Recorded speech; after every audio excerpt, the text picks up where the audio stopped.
Hello, what's your problem?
My God, but I guess what I to try.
Hi everyone, welcome to the training.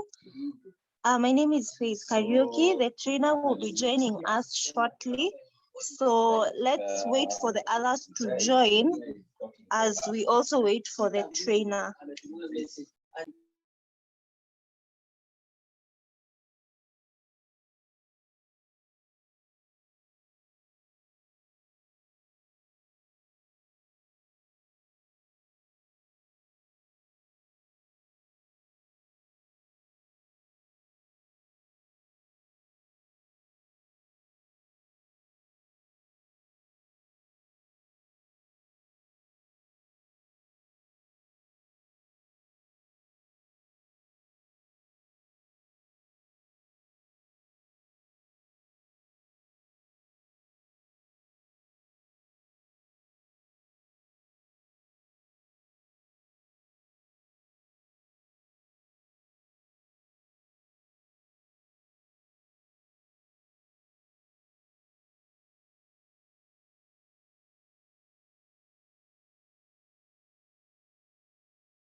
Good evening. Are we all in?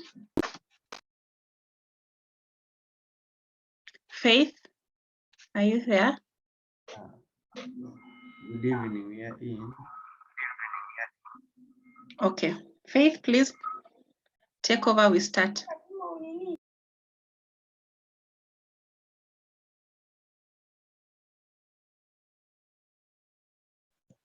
Hi everyone, I hope I am audible enough. My name is Faith Karaoke. Our trainer today is called Diana. We'll be having an amazing session. So the ones that have joined, welcome. We others are going to join in as we continue with the session. So Diana, feel welcome. This is an amazing team. We are ready to learn, so you can go ahead.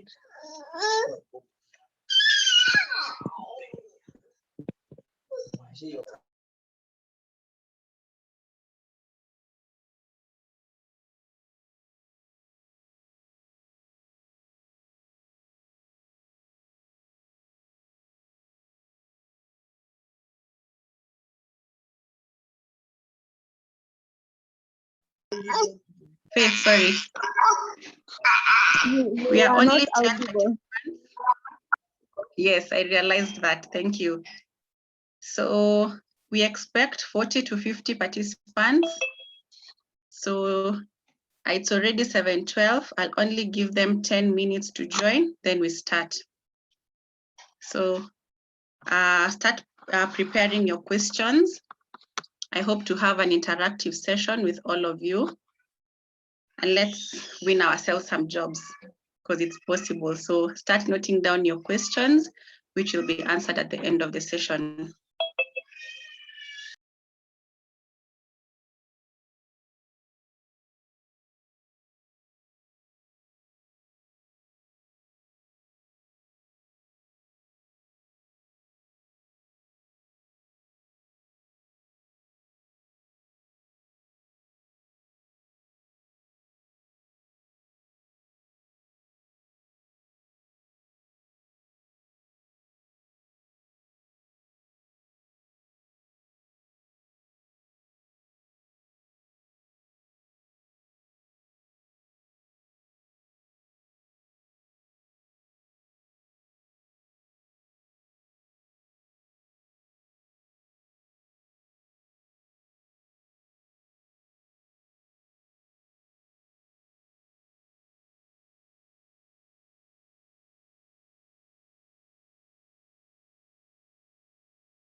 Faith, give me a heads up if we can start, or do we add them more time to join?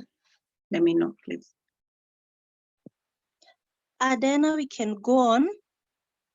Yes, we can just go on. The rest will join in as we continue. Time is already gone, so let's not wait any longer. You can go ahead.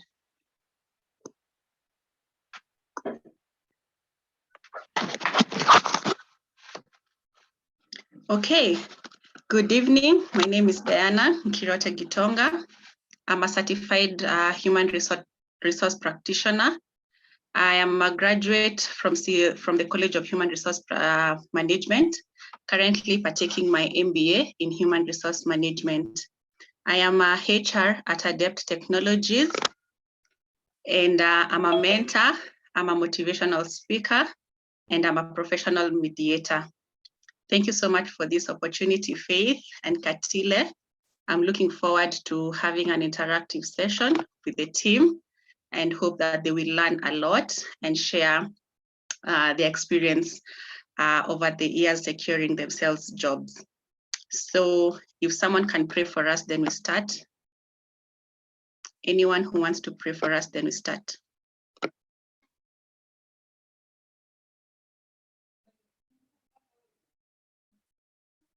Faith Nkirote, are you there?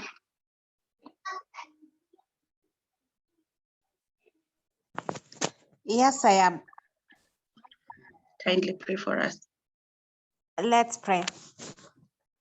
Lord Jesus, we are before you this evening with thanksgiving in our hearts. We are so grateful for this day. And as we start this session, oh God, we pray for your Holy Spirit to be with us. And I pray for understanding and also good practice in all that we are going to learn. In Jesus' name, I make a prayer. Amen. Amen. Amen.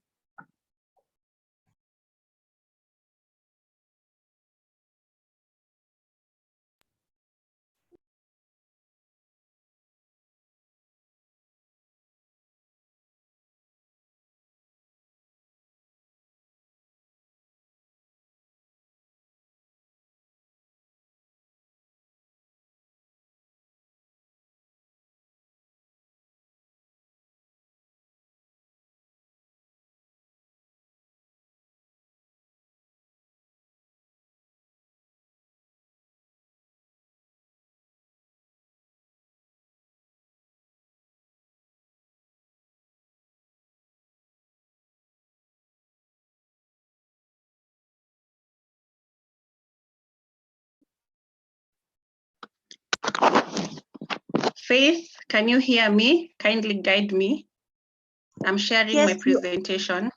Yes, you are audible. Can you see my presentation? Yes, we can all see it. Yeah, the screen is visible. Yes, we can see it, Diane. Okay, thank you. So we can go ahead. From the first slide, what you can see is presentation. We are going to look at how we appear. And as you can see, the topic is making the right impression. As we go on with the presentation, I would want you to imagine yourself thinking about this question, making the right impression during an interview. And the first thing I'm going to address is your appearance. What do employers look for in appearance when you're being invited for an interview? The first thing is judgment. Your outward appearance in an interview is an employer's first glimpse of your judgment skills. If you're applying for a high-level professional job in any industry, it is very important for you to already know their norms. For example, we know that when you're applying for a bank job, you should wear formally, you should wear a suit. And it is just not any suit. There are specific colors that are expected to be for bankers, which are navy blue, we have black. So it is very important for you to have already done a research in regards to the, how their employees wear. And this will create your first judgment to the interview panel. Likewise, if you're applying for a job, for example, if you're applying for a kindergarten teacher, then you will have to wear in a way that children will feel you are approachable, you are welcoming, you are friendly.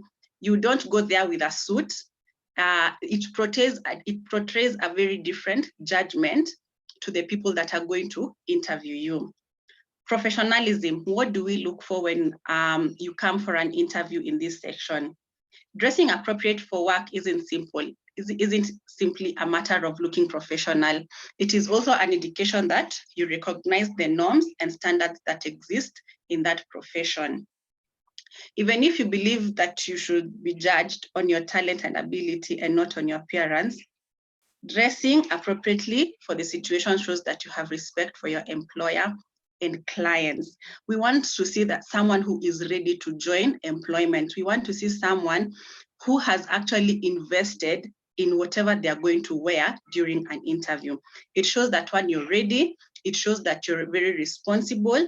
It shows that you have a level of leaving school into the employment world. Confidence, how do you portray confidence as you appear into an interview panel? Dressing professionally can give you a boost of confidence. And this, I know you have experienced that most of the time when you wear well, when you have that favorite dress or that favorite suit or that favorite shoe that you feel, there's a way it makes you feel very, very confident and you can take over the world. That is what we want. Ensure that you wear something that makes you feel uplifted, makes you feel beautiful, makes you feel that, you know what, I'm going to conquer this interview. Otherwise, as you can see nowadays, we have online interviews. Some of us will just appear onto these online interviews wearing our pajamas, wearing our robes. There's a sense of relaxing, and that will actually make you fail your interview, because there's that atmosphere that you've already created for yourself. So it is very important.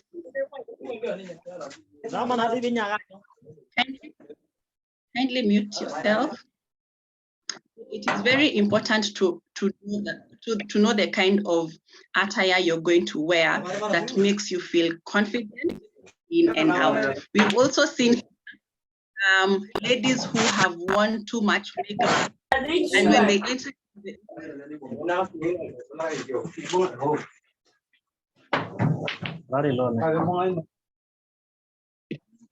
Faith,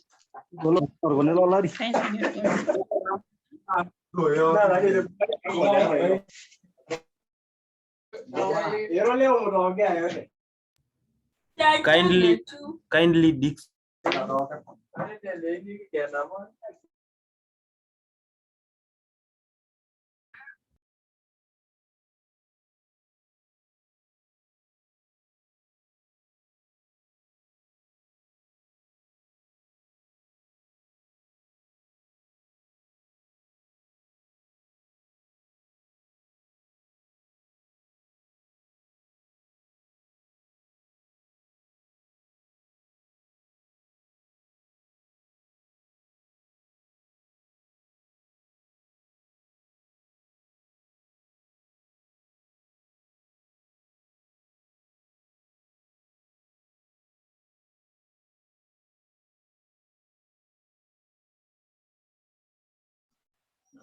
Sorry, Madam Diana. I think Dixon has now muted. We apologize for that. You can go on if that's okay.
Sorry, guys, I'm back.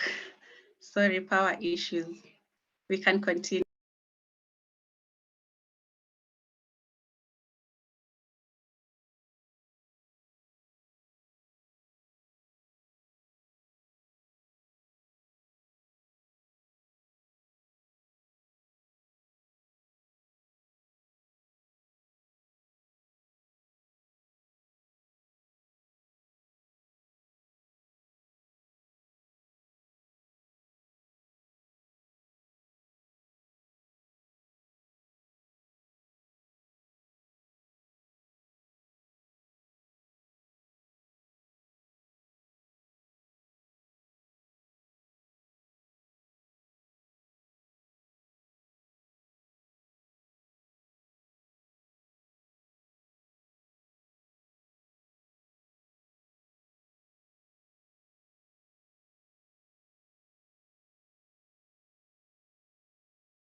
We've had a small issue with the trainer's computer. She'll be back shortly. So let us continue joining for the ones that have not joined.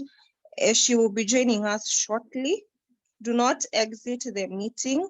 We'll be back in a few. For the meantime, you can be coming up with the questions that you want the trainer to address.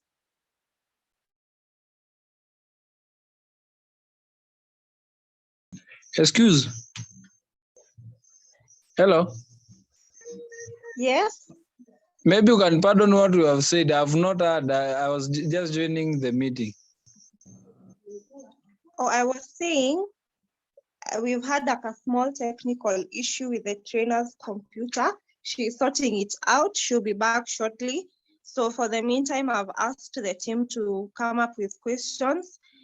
Get your questions ready. So when the trainer comes back, we'll continue with the training and then we can have the Q&A after the training. So for now, do not exit the meeting. The training will continue shortly. All right.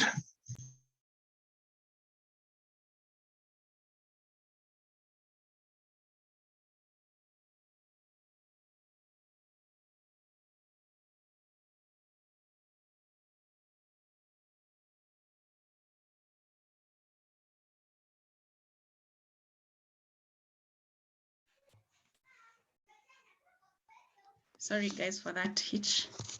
We can continue.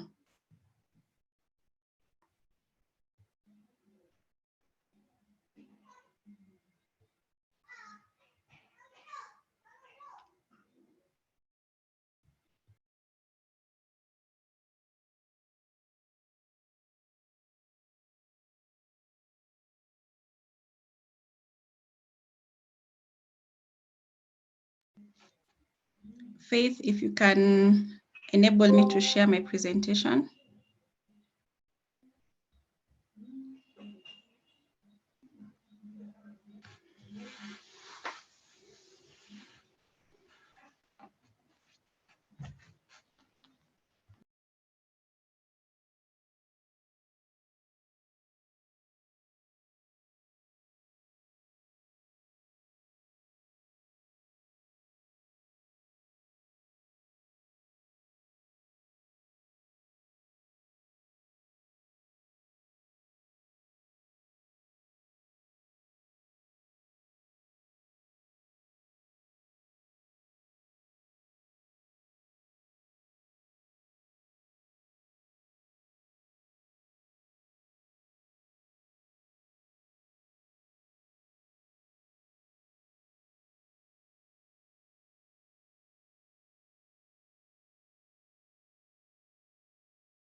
Faith, has it been sorted out?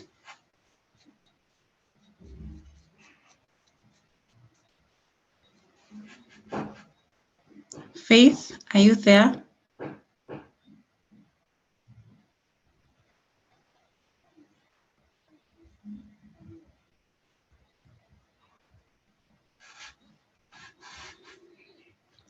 Sorry, Diana, kindly give me a second.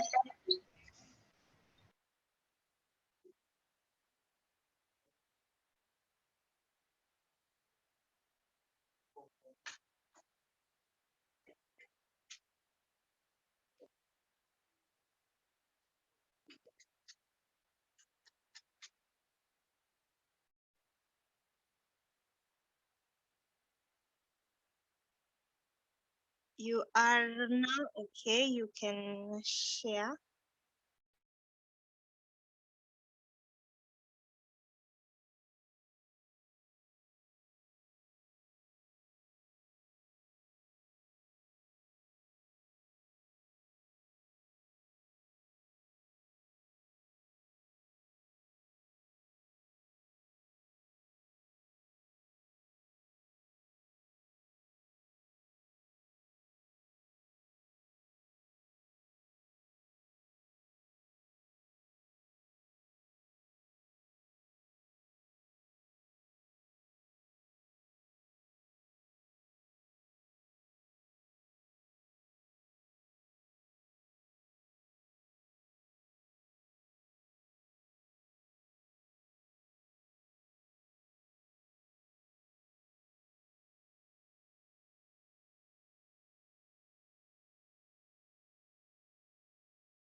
Faith, can you see anything?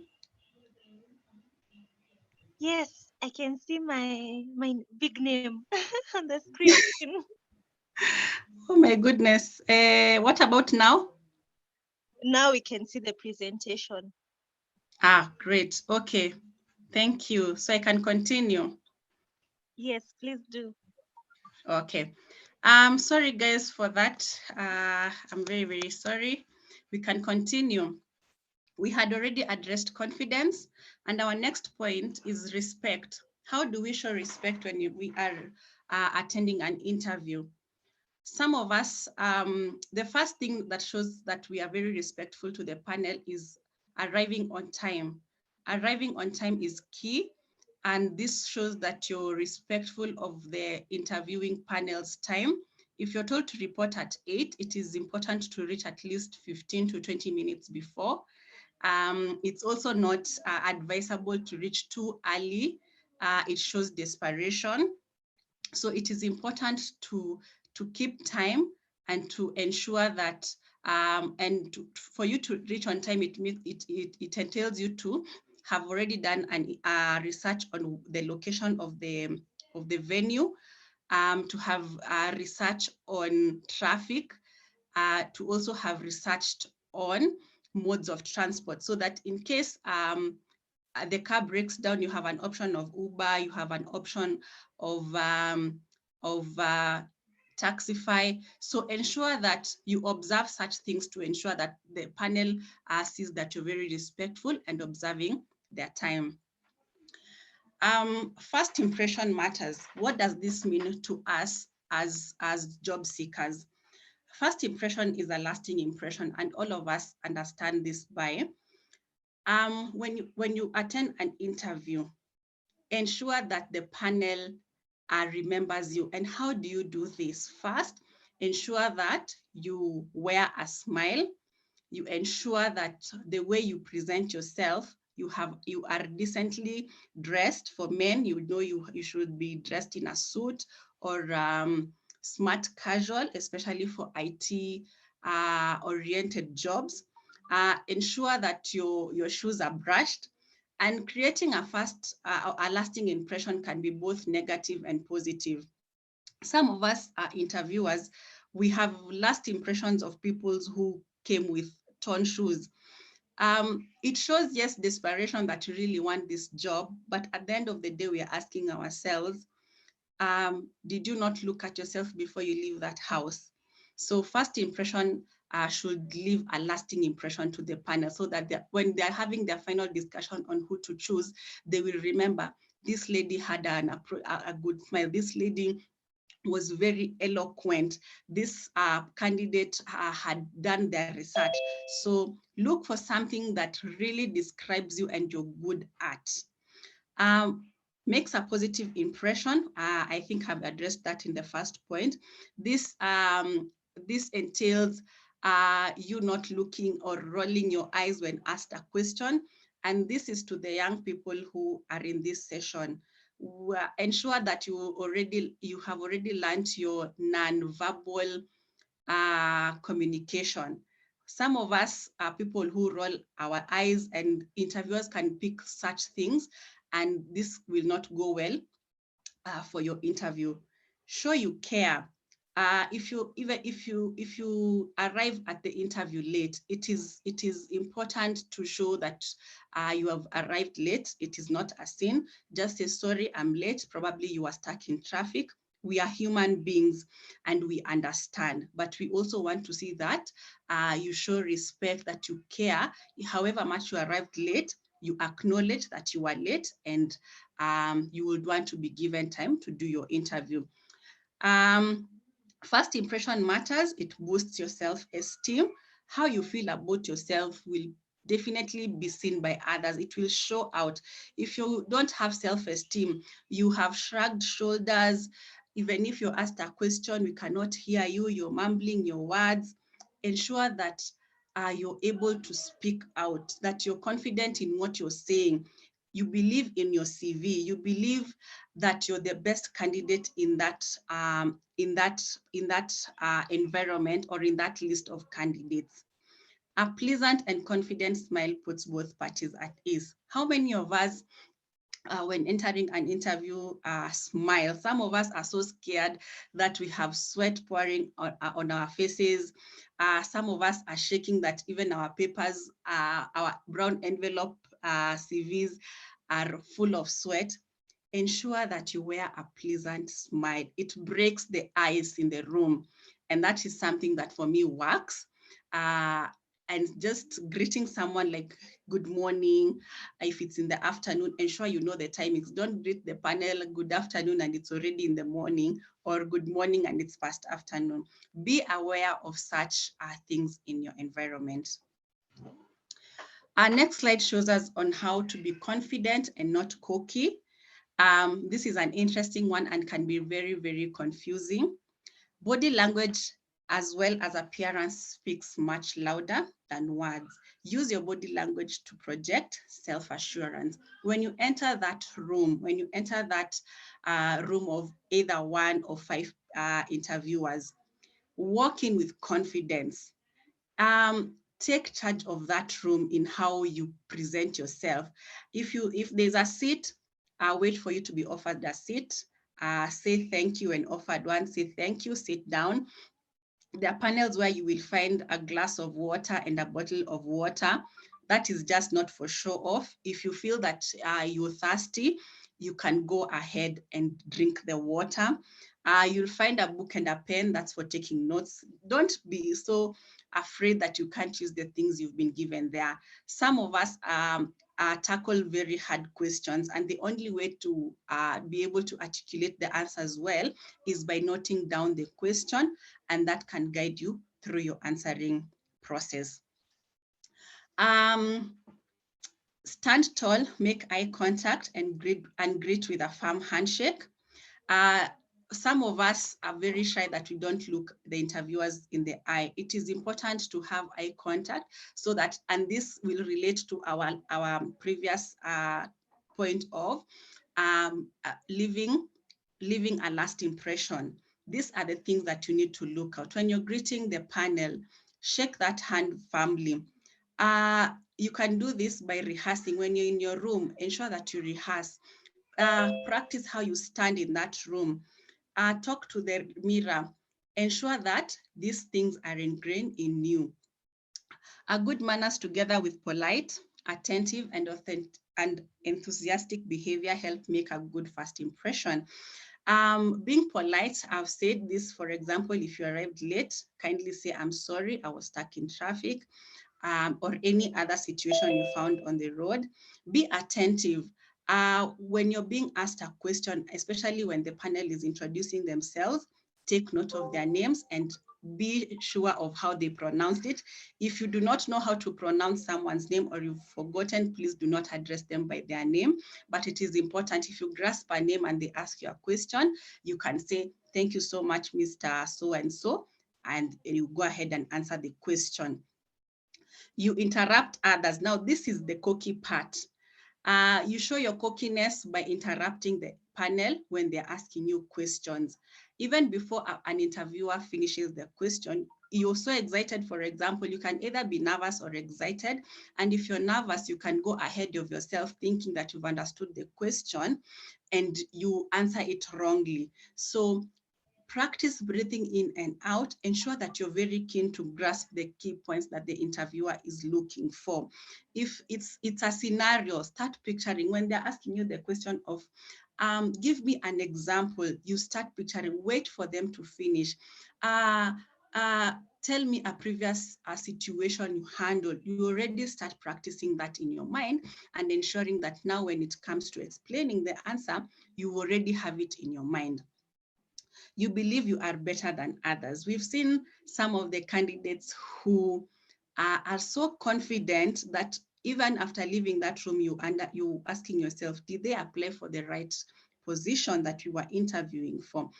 Always have that sense of, it is good to have that sense of, let me not be too confident or too right. For example, if a panel asks you a question and you're like, I actually read in the latest article that says this and this, meaning disapproving the interviewer's question.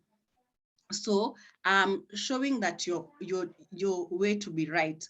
You think your status is more important than whatever contribution you make. For example, some of candidates I've interviewed before had more education background than me. For example, an interviewer has a degree and probably he has 10 years of experience, and interviewing a candidate who has an MBA. Some of you would feel that I have reached just because you're well advanced in education. It is important to know that your status will not portray during the interview if you miss the nitty-gritties of the question you're being asked. When asked, can you do it? You always say yes. An interview shows both your positive and your negatives, and this is an absolute true nature of a human being. Do not just say yes, yes, yes to everything. When someone asks you a question and you're not able to probably deliver, in a JD, there are those items that you're very good at, and that those are responsibilities that you're actually growing in, and that those that you actually need to start training yourself on. So when asked such a question, just say, I'm currently working on it, and if I join your institution, I would prefer more training on it to be perfect doing that role.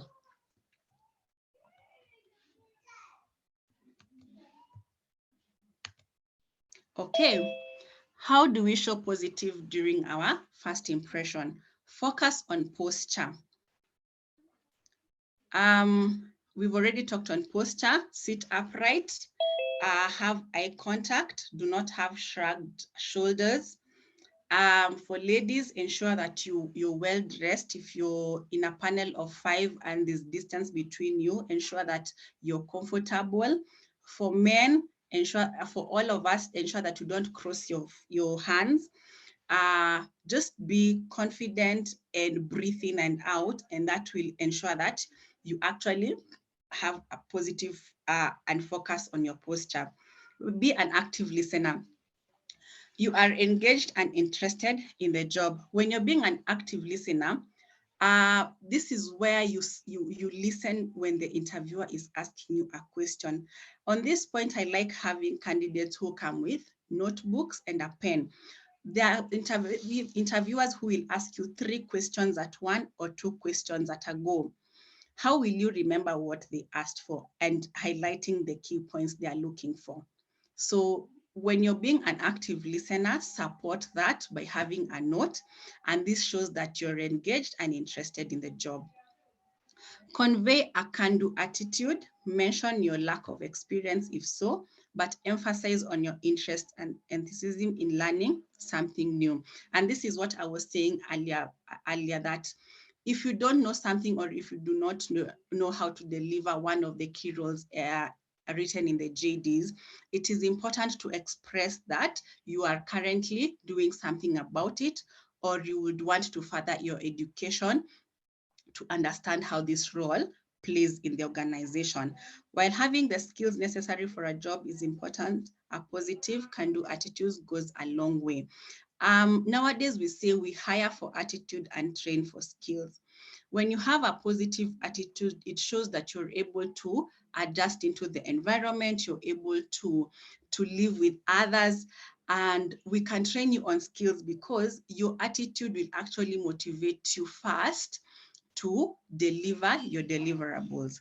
We've already talked about smile, don't overdo it. If you're a lady who loves doing makeup, kindly, when you're going for an interview, do not overdo it. This is just to enhance your appearance. You can have some lipstick, you can have your earrings, but very short and precise to the kind of environment that you're going to attend for the interview. For the men, we've seen people who color their hair. I don't know, they've put a lot of oil. You've worn bright colors. Kindly do not overdo it. The interviewer wants to see that you are a real person. A real person does not smile all the way. We want to see how you can handle situation. And during an interview process, when you smile so much, probably that's how you show your fear, or you show you're overexcited. And when you're going for an interview, you want someone who is composed, someone who understands that the seriousness of an interview process, because we want someone who is going to come and add value into the organization. So ensure that you understand your weaknesses and you're working on them, that they do not overpower you during an interview. How do we control our nerves? This is an interesting one. First, you must understand that it's natural to be nervous before and during an interview. We are all human beings, and especially people who've joined this training are people who are coming from the universities. And we know as interviewers, we can see, we've already gone through your CV and we've seen that you're fresh from a university. Probably this is your first interview. I expect you to be nervous during the interview. And I've also been nervous during interviews. So just learn how to control your nerves. When you reach that first you reach on time, that saves you from being nervous. Secondly, ensure that you've won something that motivates your confidence. When you enter that room, smile, shake hands in the interview panel, breathe in and out when you sit on that chair. If you have a bag, put it on your side. If you have your CVs, put them on the table. Learn how to control your nervousness. If you're a person who sweats, have a cloth or a handkerchief, and before you walk into that room, you can actually wipe yourself. Or even some of us, you can actually ask the receptionist to go to the washroom and freshen yourself up. You can do a small spray, but very faint, just to enhance your appearance. Call it what it is. If you're nervous, it is important, for example, if you're too nervous, just tell the panel that kindly give me a few minutes, let me compose myself. If there's water, you can sip the water. And if you're ready to go, you can say, thank you for this opportunity. We can go on with the interview. Be as prepared as you can be. One, we've said rehearse before the interview. Ensure that you have the right documents before you go to the interview. And most of us nowadays, after you've already shared, we want to see the original copies. ensure that you've already gone through the JD so that when you're asked questions, you're able to refer to the roles that they had specified. Practice, we've said that you speak in front of a mirror and see how confident or how you express yourself, and ask yourself, am I doing it well? What can I improve? Get a good night's sleep, very important, because some of us have eyes that really show that you did not have a good night. We come to interviews with red eyes. Others come drunk. I've had a situation of having interviewed a drunk person, and you could just smell the stench. They are trembling. So it is very important to ensure that you have rest so that you wake up early and arrive in the interview on time. Admit that you're nervous. I've already addressed that. Don't let the difficult questions get to you. This goes with your experience. If you're fresh from university, how do I expect you to know everything? And even when you're given difficult question, just say you don't know and you will go to research, or say, given this opportunity, it means that I will be able to learn this role and be good at it. So if you don't know, just say you don't know. Otherwise, when you start answering questions that you don't know, you even look more of a fool, sorry to say, than just saying, I don't know the answer to this, but I will go and research on it. And finally, have fun. Interviews show who you are, and something that interviewers look out for is your personality. Are you a sanguine? Are you someone who's quiet? How do you break the ice in the room? You can actually say, oh, thank you for this opportunity. If you see someone who you know or you have researched, we said research, maybe you went to their Google, to their LinkedIn, and actually you saw their MD or their CEO and you met them there, you'd probably, oh, nice to meet you. I went through your profile on LinkedIn. Have fun through your session. And this also helps you calm your nerves. That's the end of my presentation. Any questions?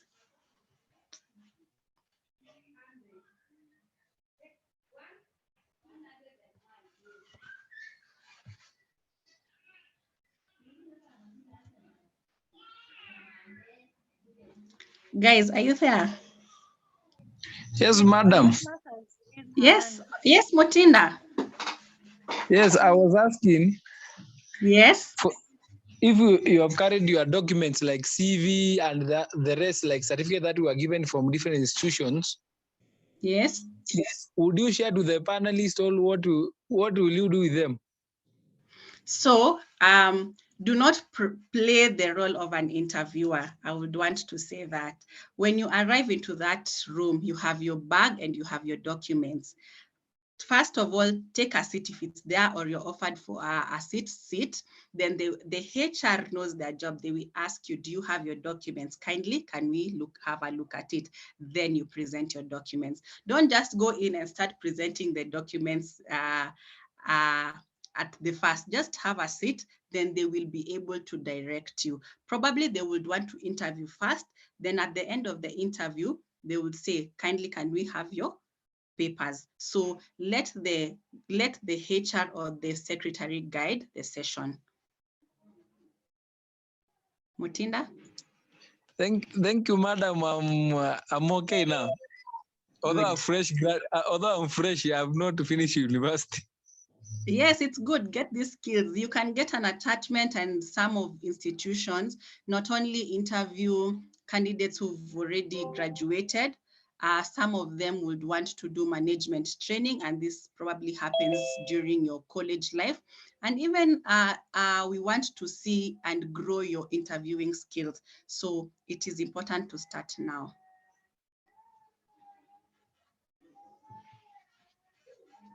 Any other question, Faith?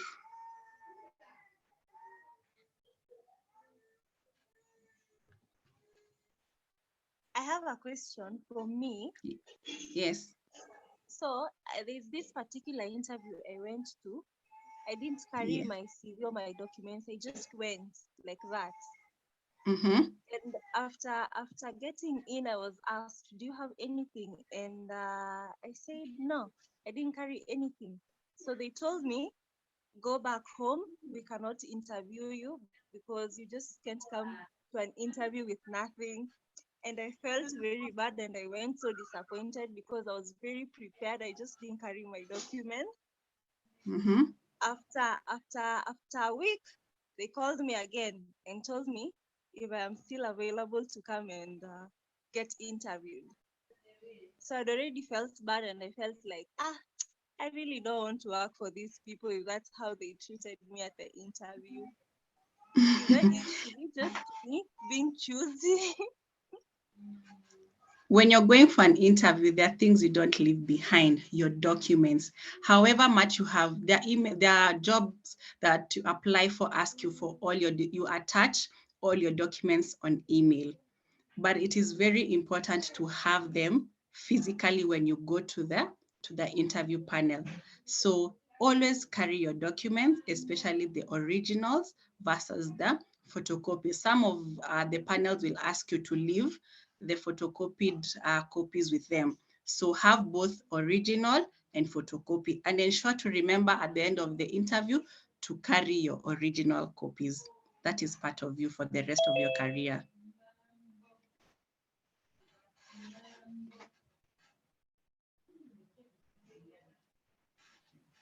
We can start with Derek.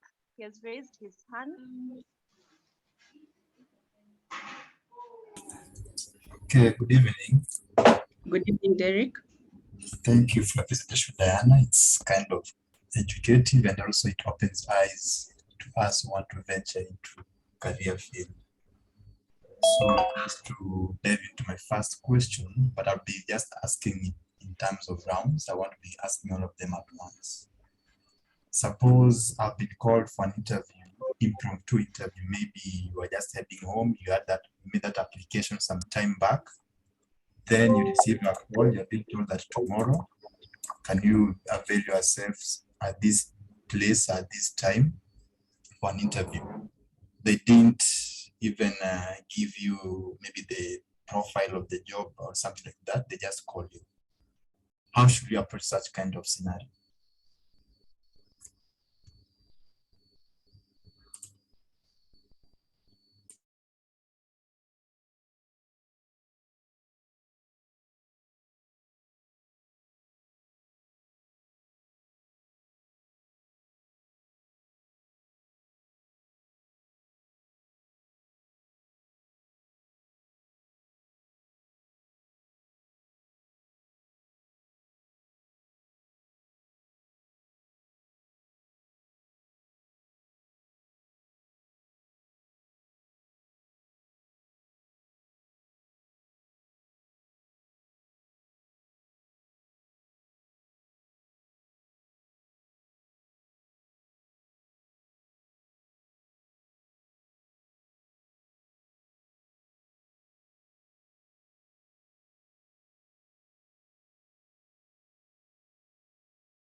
Faith, mkono isichoke, but inua tu hivyo, the trainer is coming back. Faith, I'm here. Sorry, we had a power shortage, but I'm back. You can hear me? Yes, madam. we can hear you. Yes, we can Yes. hear you. Derek was asking a question. Okay, so my question is, suppose you've been called for an impromptu interview and you even don't recall the application that you made, but you're just heading home and then you receive a call. You're supposed to go to that interview the following day. You as the interviewer, you as the candidate, how should you approach such kind of scenario? And Mark, you maybe just give a scenario, you're an IT kind of interview, you didn't even go to see the, how do you call it, kinyozi, just like that. It's around 5 in the evening, you're heading home, let me say it's 6 p.m. Is it okay for you to go to the interview that way, or you should be in that last flash? Thank you, Derek, for your question.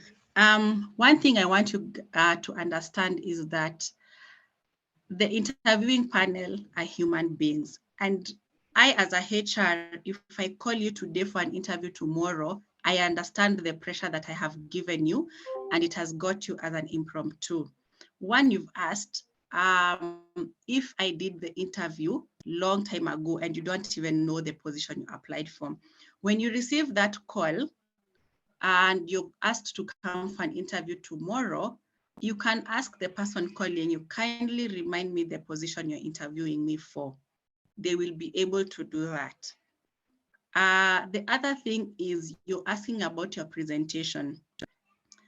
When you're receiving the call also, it is important to note the time that you've been told to arrive. So one, I will tell you, good morning or good afternoon. Am I speaking to Derek? You respond yes. My name is so and so. I am calling you from this organization. I would like to invite you for an interview tomorrow. And I will tell you the time. If I don't mention, it is for you to ask me what time do you expect, what time is the interview.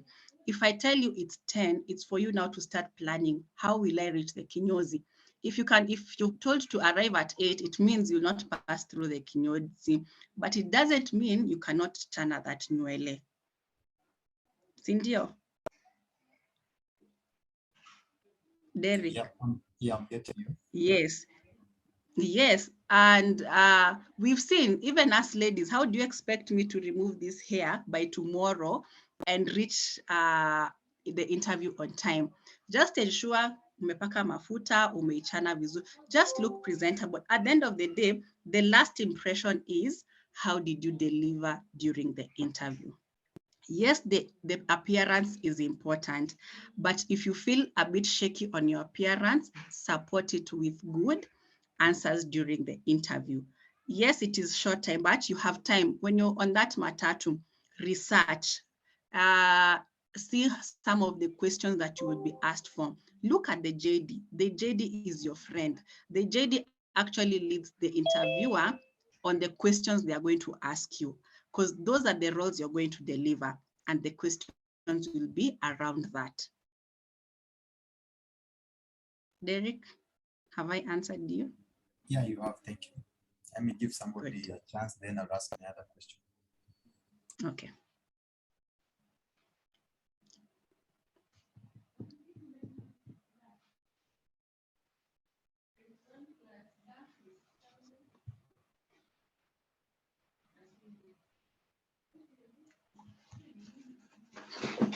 Faith? Hi, Diana. Hi. Thank you for the insightful tips. They are really helpful. Now, I have 2 questions. When you go for an interview and you're told that you are overqualified, how should you take that? Because it's a rejection. And what are you supposed to do after that? Because you thought you're qualified as per the JD, but you're told you're overqualified. How should I go about it? Okay. When you have such a question, one, there are interview questions called stress, interview questions, and I will put this as 1, just to push you out of believing that you've qualified for this interview. When someone tells me that I'm overqualified, I would take it that they are thinking that I will ask for more salary than whatever is on their budget. That is one thing that I will think. Unaniambia, I'm overqualified because you think I will ask for more salary, yet you have not budgeted for that. When you have applied for this job, you are qualified to handle the JD, meaning you are able to deliver. So when they said you're overqualified, they're just pushing you off because they can't pay you.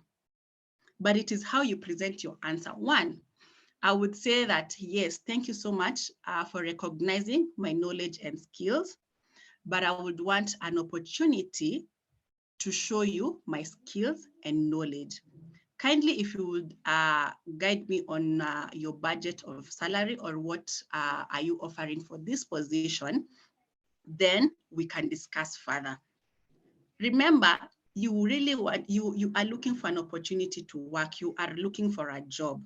So it is, you're presenting yourself to someone who has an open offer to give you. So how you talk to this person might change their mind. They'll be like, oh, this person wants to really communicate with me in terms of what we can do, or how far can we engage this person to taking up this opportunity. If you're qualified, it means you will actually deliver. So I will not have a hard time or push you to deliver. So for me, at the back of my mind as a HR, I will know this person is qualified and will deliver. The only issue is, will they take the salary that I'm going to offer?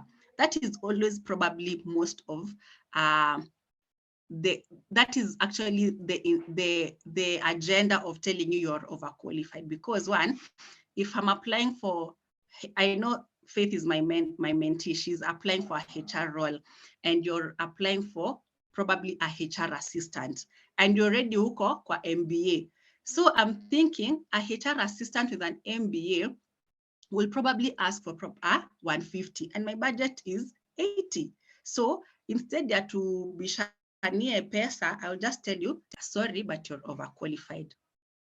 So that's where now we see people who are able to have negotiation skills.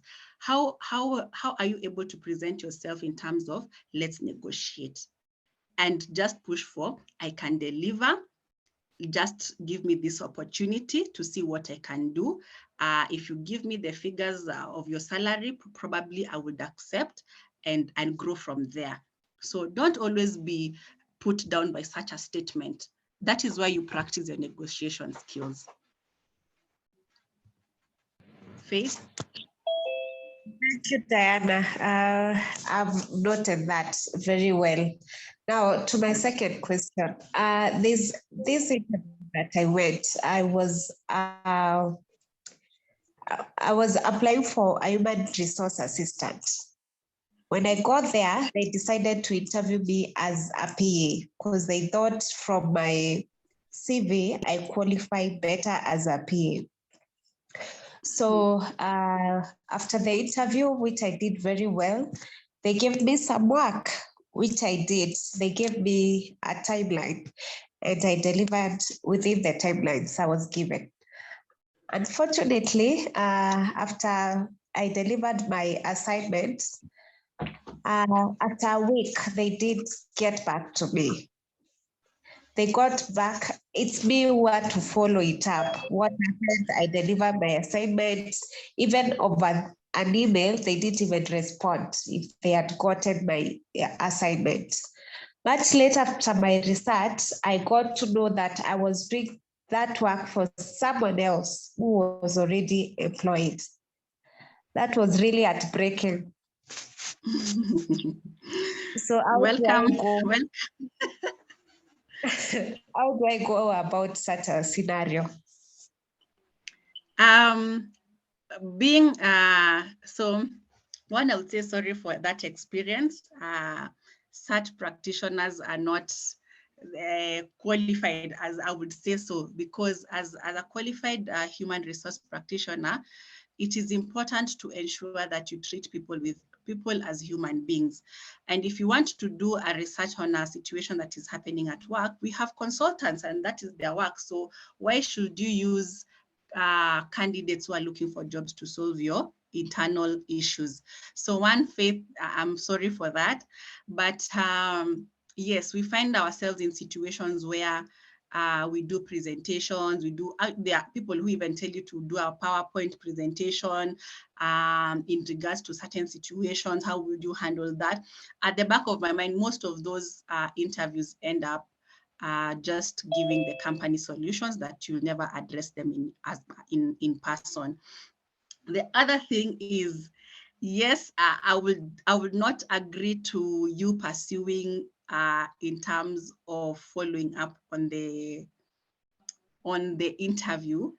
But it is important, for example, to wait for like 2 weeks, because that's when most interviews are done with and feedback is given. If feedback is not given, then you could just do an email and say, thank you for the opportunity for the interview I did on such and such a date. Kindly, would you give me feedback on how I performed? Then they will probably say you did not qualify and that's why we're not moving forward with your application. But it is good. You're getting the experience of now pushing on why you didn't get the job, but it is, I would not agree to you pursuing that much, because it becomes part of you. And when employers find that, then they feel like you're really, really desperate. The other question you asked was about being interviewed for a lower position or a different position. As a recruiter or as a HR, I am able to see from your CV the kind of job you will deliver.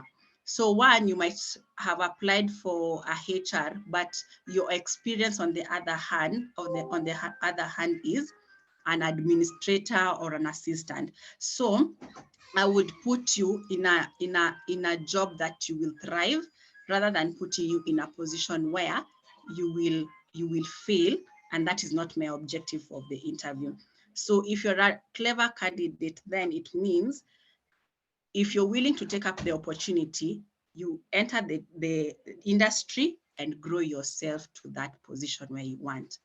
The most important thing I tell my mentees is there are jobs that lead to where you want.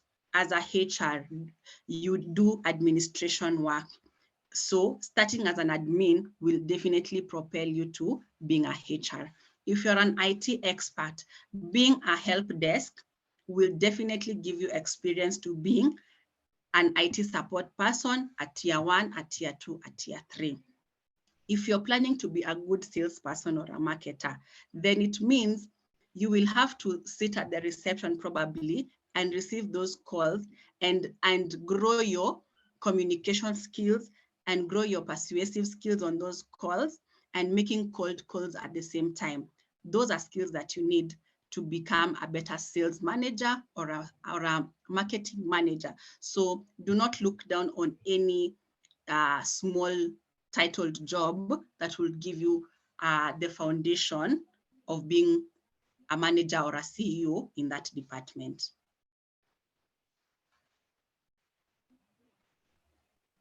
Thank you, Diana. My questions have been well answered. Thank you so much.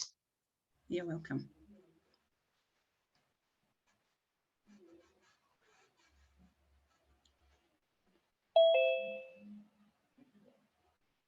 Eunice?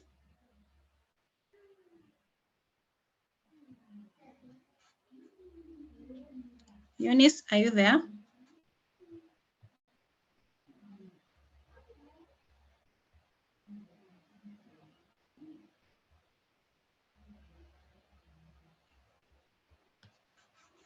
Okay, Eunice is not responding. Faith, have you muted everyone?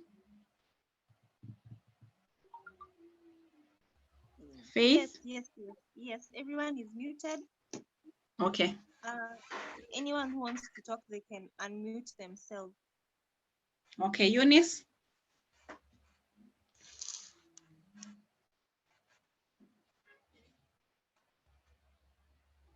Faith. Hello? Yes, Eunice, go ahead. Okay, my question was, what if you applied for the job and you have not met the qualification or the qualification that they need? Mostly on the experience, maybe they need 7 years experience and you have none of it. How will you handle it? And maybe you are so much interested in the job. That's a positive attitude. But I would advise you not to go overboard. There are those applications you look at and you definitely will not hack it. And as we know, there are ATS. Nowadays, we have automated selection systems where when you apply, the computer has already been set in terms of what qualifications to pick. So once you send your application, the system is able to pick the number of so number one, probably it says female. So if your name is female, it detects. If you have 5 less years than whatever, the system reads 7 and you've even put 5 or 6, it definitely eliminates your application. So it is good just to be very optimistic and positive, but I would say that is going way above or ahead of yourself for an opportunity. And let me tell you, when they specify years of experience, if they are recruiting for someone with 7 years of experience, let me tell you, as someone who doesn't have experience, you will have so much stress in delivering the objectives or the responsibilities of that job, because one, probably you have to manage 1,000 employees, yet you have never even managed 5. How will you do that? You're supposed to do reports every week for probably the whole of East Africa. How will you do that when you've not even managed a head office? So it is important to apply for jobs that are favorable for you.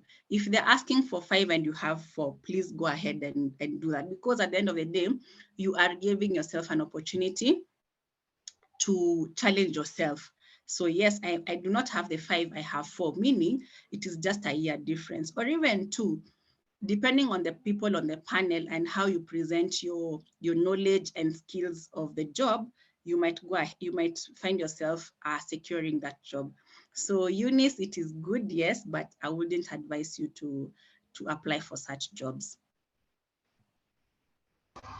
Okay, thank you.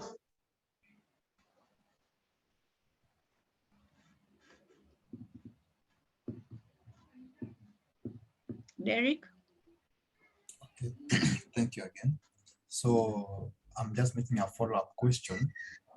Suppose during the interview, the panelist asked you regarding salary, and you quoted a figure that was maybe more than what they normally give for that position.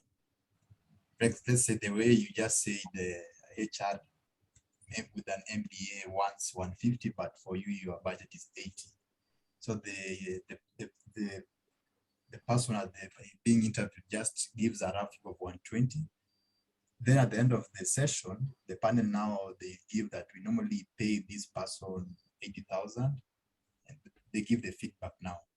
Is it okay for the the person who was being interviewed to negotiate at that point, or how do you handle it? Because of Shakiana, I figured it was too high. Okay, so this is a question in regards to how you handle the question of salary. One, I would say, when you're going for that interview, one, there are job advertisements that state the budget for the salary. So at the end of the JD, or at the beginning, they will say, we are offering a gross salary of 100,000, meaning that is before tax. There are others who will not give you the salary figure until you present yourself for the interview. So when you're applying for a job that has already stated the salary expectation, it is very hard to have that negotiation power as to how much more they would add, because they were very straightforward in saying, we want people to apply for this job who would take this. So we are not ready to negotiate, because there are companies who stick to the budget. So it's for you to agree or not to agree. There are other organizations there are companies who do not state the figure, and it's up to, when it's face-to-face negotiation, that they will say, so they will probably ask you, what is your salary expectation? And you say, I would like, let's say, 100,000 gross. And yes, so they will say, our budget is below that. Are you willing to negotiate? Or you can say, my salary expectation is 80 to 100, meaning you're giving them an option of the minimum or the highest. So they can play between 80 and 100. So you expect them to say, okay, we will discuss and give you feedback. There are others who would say 80 to 100, I'm willing to take lower than that. Then you'll be like, if I go lower than that,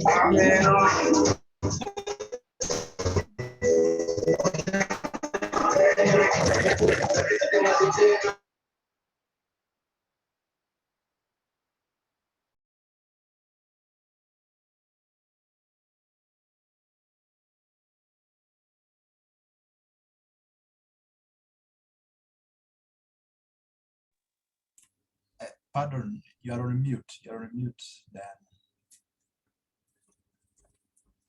You're on mute. I can only.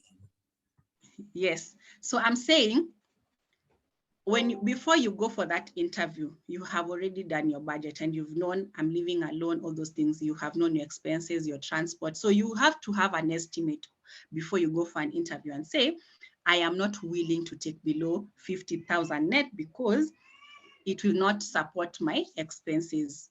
So have that figure yenye huwezi pita. So kama yako ni 50 and they give you 60 net, you can try and think about it, because it's an opportunity for you to first enter into the environment, show your skills, show your knowledge, and then during the performance appraisals, they can actually give you more of what you actually wanted, rather than just denying a job because of a 20,000 more or less, and you lose an opportunity that will probably have given you a good career experience that you are looking for. So Derek, it is important to know that, one, you have to know how to negotiate your way into the salary. One, you will say, I'm giving you a range of 80 to 100, but I'm willing to negotiate. Always have that kamak of usipite. So unaweza anzia uko juu ndo wafike pale ulikuwa unataka, but usianzie pale ulikuwa unataka ukijua watateremka. So always have a slightly higher range so that you're able to, hata wakienda chini, wasiende chini sana. But once they have said at the application stage that we are offering this amount of money, just know you have very limited, a very limited option of negotiating to what you want. Derek? Yes, thank you. Karibu. Okay, let me give somebody else to ask, then I ask them.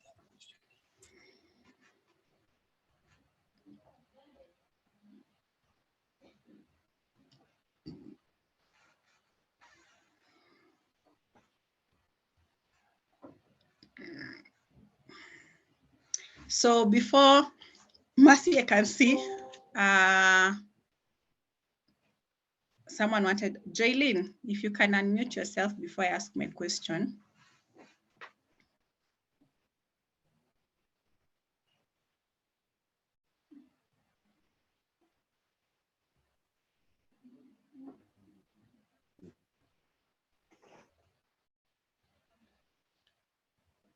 Jaylin?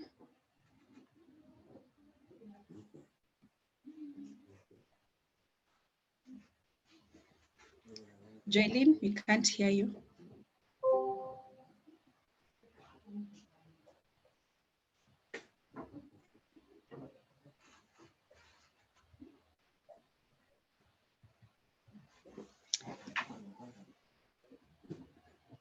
Okay, I want to give you some notes if you can take this down. When you're going for an interview and you're asked a question, the following are expected of you when explaining your answer. If you're taking notes, please do. Number one, the situational, we have different types of interviews.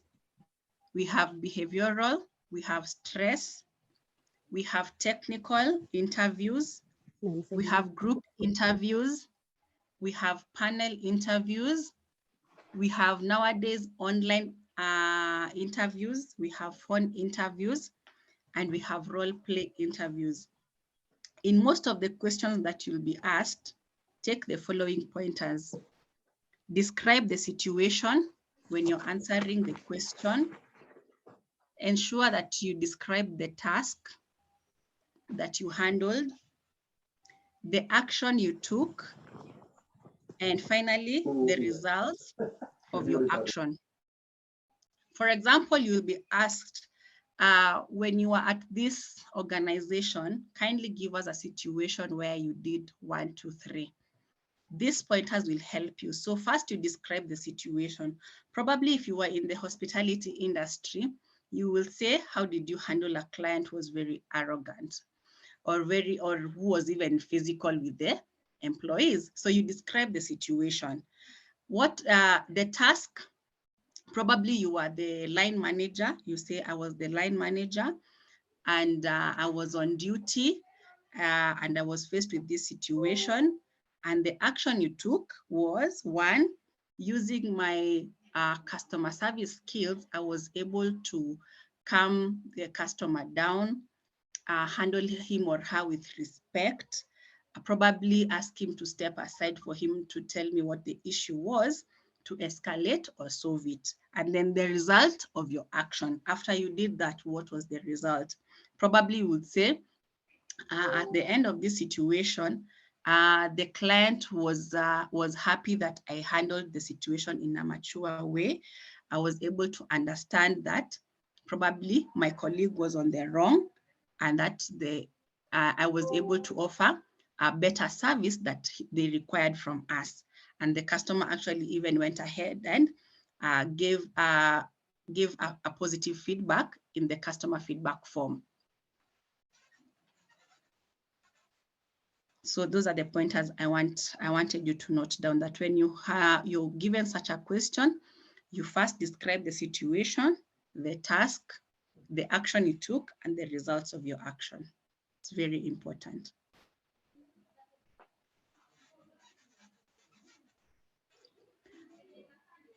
I can see Mutinda had asked a question at the chat. So he says, Madam, I have seen that CV is most important document. How do I make a qualified CV? You can send this to my email and have a look at it. There are people who are very qualified with CVs. You saw we had a presentation by Jay from JCVs. So it is up to you to decide if there are those who ask you to pay for the consultancy for them to revamp your CVs. And if you have mentors, they can go through your CV and do it freely. So it's for you to decide which way to go. But for Derek, since you've asked this question, I will be doing your CV. So I will share my email, or Faith will share will share my email, and you can send it to me and I will look at it. I have another question. Yes. Okay, suppose just a follow-up to what you've given us, the escape situation part. Suppose I'm going for an IT interview, but I have a perfect example that I handled some time back, but it was maybe in admin, maybe HR.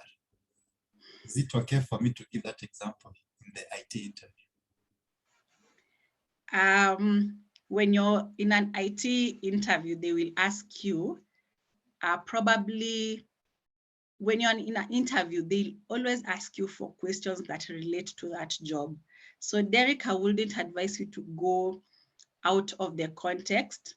For example, me being a HR in two IT companies, I would want to know, for example, if I was to ask you a situational question would be, give me an example or a situation where you handled a customer's environment firewall breakdown. How did you handle that? I expect you to answer that by giving me the timelines. How fast did you respond? Did you conduct a survey after that? Did you escalate to your managers if you did not handle it well? So it is probably mostly going to be, the question will probably want to address the job that is being interviewed for. So you cannot tell me when I ask you such a question, now you go ahead and tell me, but you see IT cuts across. It's the same across all industries. So you'll say probably when I worked at Sarova, I was still in the IT department. So the situation will probably be the same, but I don't expect you to go out of the context of the interview.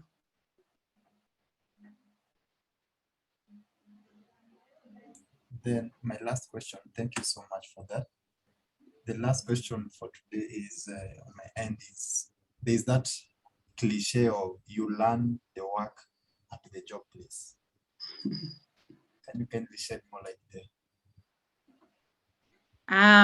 You learn the job when you get there. This training was actually, yes, Derek, you said you've not yet finished school. Am I right? No, it was Onesimus. Okay. Okay, so I would answer this way. One, you are a fresh graduate, meaning you have not had an experience in working. And two, I would answer it with the notion of probably you are a salesperson and you're being interviewed for an assistant sales manager. These are two scenarios. One, as a fresh graduate, it means you don't have experience. All you're looking for is an opportunity to get into that environment and show your skills and the knowledge you've attained from school and now learn from the professionals themselves. So yes, you learn on the job. That is one, when you do not have any experience.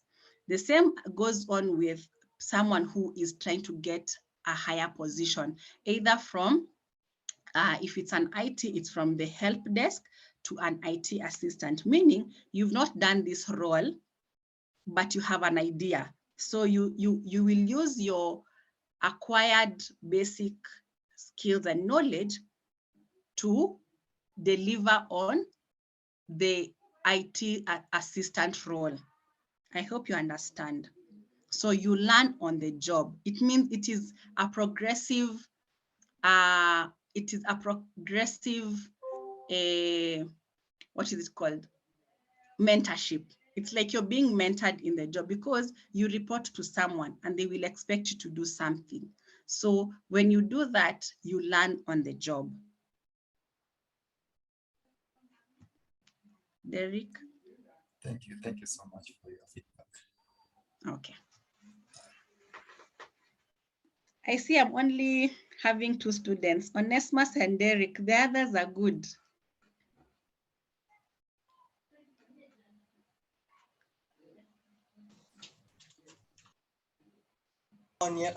Yes, excuse madam. Yes. I have 3 questions to ask. I have more interest on them. Okay. One is on I have a friend of mine who attended an interview session and he was told to express himself with 3-word terms. So I don't know what do you expect? Sorry, say that again. I was saying, I had a friend of mine who was told to express himself with 3 words. Like, for example, you say you are dependable, then you explain how will it help the organization? Yes. So when you, yes? Did you get my question? Yes, I did. So Okay. you arrive into an interview and your friend was asked to describe themselves in 3 words. It is the same as being asked, tell us about yourself. What are they looking for in that question? They want to know who you are. So when they tell you describe yourself in 3 words and explain yourself, you look at both positive and negative. But always ensure you've learned how to express your negatives, not to look so negative to the work that you're going to do. So when you're saying, I describe myself as a team player, what does that mean? Now that is where you go to the points I've given you. Describe the situation. So as a team player, I take the lead. There are people who take the lead. So you have leadership skills. There are those who would want to step back and be led, but you have the skill of you're keen to details. So those are the things you look at so that you're able to sell yourself to the interviewer.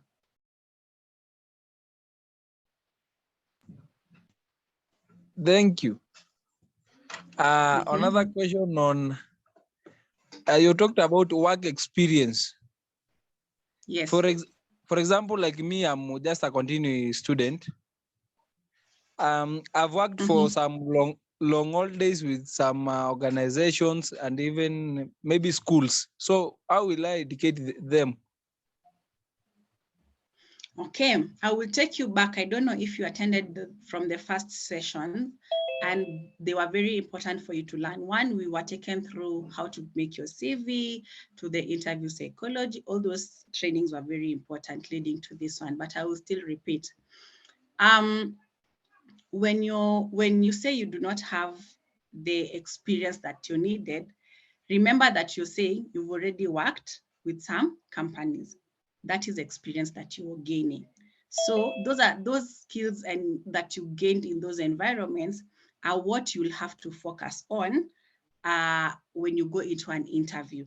So for example, Mutinda, during the long holidays, I think it's called, you go for internships or attachments. Very, very important because they make you learn how to be in a working environment, how to live with colleagues, how to handle pressure of performance. You're being oriented into the work environment. So when you go into an interview, yes, as a HR, I can see that from your CV, you do not have the actual employment experience, but you have exposure to an attachment and an internship, meaning you have a taste of a working environment. You know that you're supposed to report 8 to 5. You have to be on time. You'll have to work in a team. You have to give reports. So I already know some of the things from your CV. And I do not expect to also ask you questions that I know you cannot answer. But when it is a stressful, I have a slot in my interview questions on stress, I will definitely ask you so that I'm able to see how you handle pressure or stress in your workplace. So always remember to answer that. I went for this attachment, I went for this internship, and I gained this and these skills, which prepared me for this position. But I know I am going to learn on the job, interacting with my fellow employees who have more experience than me. Yes, madam. I'm satisfied. On the last question about regarding, I saw that the CV is the key document for interview. So how do you write a good CV? Motinda J took us through that. Remember the first, I think he even did 3 sessions, if I'm not wrong. But I said the first 5, Mary, Faith, the first 5, I am willing to look at them. Okay, I will select the first 5 and send you the names and share your email with them. Lakini hapo, Yes. that is just job, not yours. Yes, that is Jay's job. That's why I'm saying for this session, I will only get 5. The rest will take to Jay.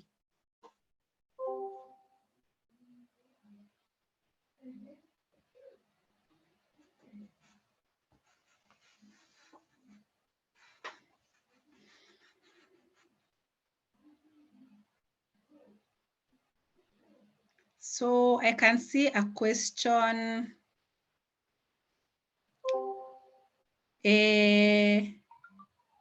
Evelyn has requested, Joylene, greetings, Diana, could you please share your email? I will. Bilha, I am following and keenly taking notes, very good. Edith Kenya, thank you for the support. Dixon, how would you contribute to our organization?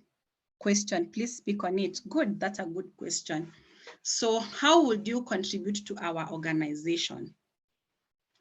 One, when you arrive at the interview, we always face one of the commonest question that says, tell us about yourself. And after that, they say, what do you know about our organization? So we want to see if you've done a research on our values, on our goals, on our strategy. Is it there online? And when now they ask you, how will you contribute to our organization? Those aspects that you answered before will help you, because you look at what is their value. If, for example, it's an IT company or it's a cybersecurity company, then it means their main agenda is to offer IT services to their clients. So how would you contribute to the organization? It means you're bringing IT skills, and how will they gain from that? It is by ensuring you give efficient services to their client. For example, if you saw in their website they were using Sophos, Cisco, all those, and you probably have a skill that they don't have, that is a good place to mention, so that you leave a lasting impression. For if you have extra education, for example, I'm a HR and I'm applying for a HR role, and I have now my mediation certificate. It is a good place to say that how I will contribute to your organization from my HR experience, having an added certificate of mediation, it is going to help me handle employee conflicts and grievances in an effective manner, and ensuring that we maintain relationships rather than having lawsuits cases on and off. And this will actually save on the costs of the organization. So you need to learn how to tweak the question to suit you, depending on your certificates. That's why you mention your certificate, your extra certificate of maybe IT, or if they're looking for their NGOs who say they will provide cars, or they say you must have a driving license. Those are the things you remind them that I have a valid driving license, and I will be able to drive myself to work. That's where now you leave a lasting impression to the panel.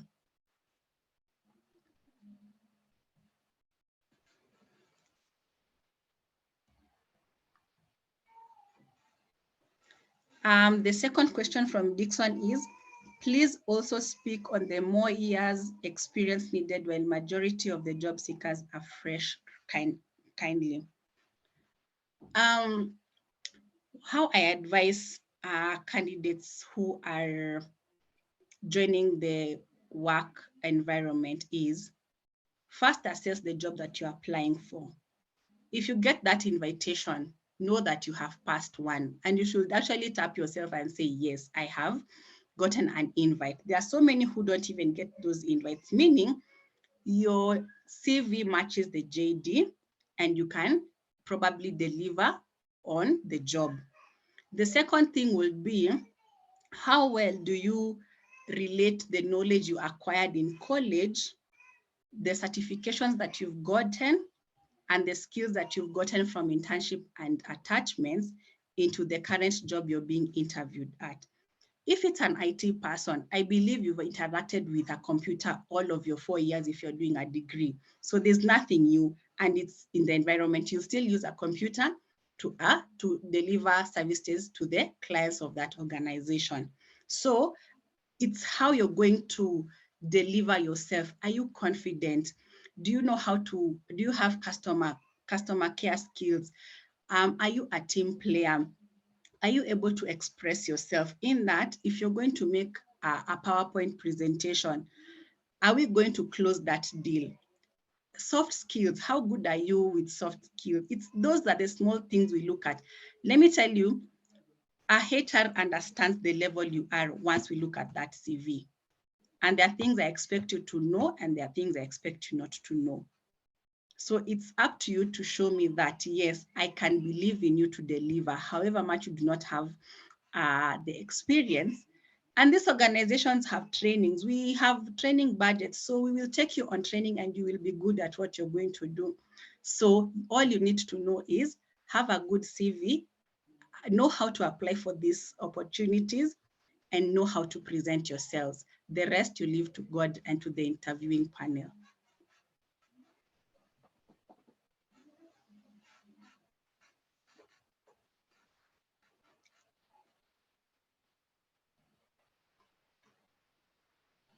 Yes, it is. Kenya is asking, is it advisable to say you don't know? Yes, I have said with my presentation that it is very advisable to say that you don't know, because when you're answering a question you don't know, it means you're going to mumble things that don't even make sense, and it shows how unknowledgeable you are in regards to that question. So probably you say, thank you for the question. However, I do not know the answer to that, but I will go and do more research. Yes, and be better at this responsibility, instead of getting an answer to a question that you don't know. So yes, if you don't know, you don't know. But if you have an idea, please go ahead and try.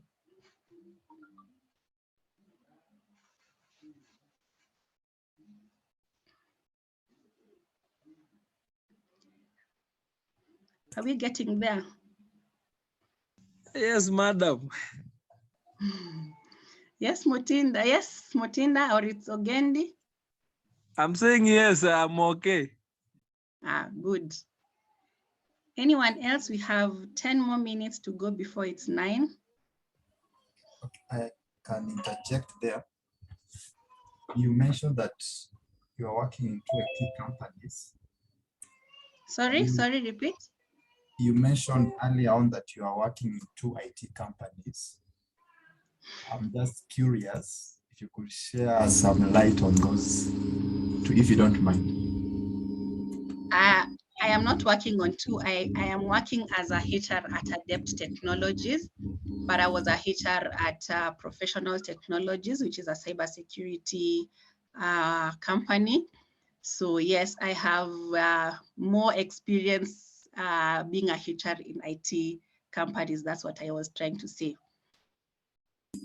Oh, okay. Yes. You're looking for a job. We always look for jobs. Are you currently working? Currently, I'm just freelancing. Okay. I said you share your CV. You never know. Definitely, you will find it. I'm just waiting for your email. Okay. Faith, Yes. kindly note the first 5 so that I will share my email with you for you to share with them. Okay. Yes, otherwise if I share my email here, my email will just blow up. But you should have a private class with Derek and Onesma. I think we've learned a lot, Yes. but they have learned more than all of us. For sure. It's good to interact and just express yourself. That's how you learn. Any more questions? We are having a second session next Friday. Yes, Faith? Faith? Yes. We are having a second session next Friday. Yes, same time. Yeah, same time. So Guys, come prepared with questions. Thank you so much for those who've been able to ask questions. Next Friday, we'll be looking at acing your interview. So come prepared. I don't mind repeating so that we are able to equip ourselves with the right knowledge on how to ace these interviews. So Faith, I am leaving. Thank you so much, guys, for showing up and engaging me with very interesting questions. Looking forward to meeting you next week. Thank you. Thank you. Thank you, madam. Have a blessed night. Thank you, madam. Good night. Thank you. Have a good Good night. night. Thank you. Thank you. So Bye. kindly all fill in the attendance form. If you do not fill in the attendance form, we will mark you absent. So fill in the attendance form. I will share the feedback form. Also share genuine and honest feedback, what you've learned, how you think the trainer was for our next cohort. I will share them in our WhatsApp group. If you want your CV reviewed, inbox me on WhatsApp and then I will share the email with you. Good night. Good night. Faith.